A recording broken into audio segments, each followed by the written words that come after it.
नमस्ते, मेरा नाम भरत कुमार है। मैं आर्टाफ्लो में लेजर प्रिंटिंग करता हूँ। पहले मैं एक रफ कट मारने के लिए इस नेम प्लेट पे ऐसे इसको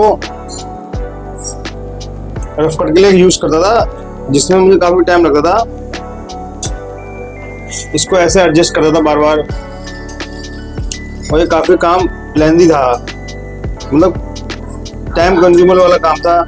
तो उसके लिए फिर इसको इसकी यहाँ पर डिटेल भी चेंज करो, उसकी स्पीड चेंज करो, 5000 करो, फिर इसको चेक करो कि सही आ रहा नहीं आ रहा। उसके बाद फिर रफ कट लगाओ। तो जितना मुझे लगाना था उतना लगा देता था। फिर मैंने इसको सोचा कि इसमें क्या मैं इम्प्लीमेंट करूँ तो जिससे मेरा टाइम सेव हो और टाइम बचे।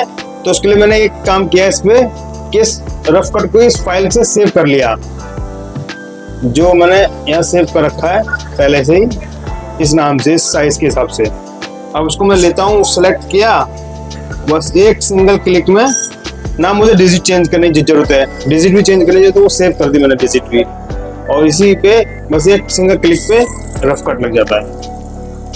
और ये मेरा वन टाइम में काम हो जाता है। इससे एक तो मेरा टाइम बचा, प्लस जो मुझे बार बार काम करना पड़ता था वो काम से मैं बचा, और एक सिंगल क्लिक में काम हो जाता है।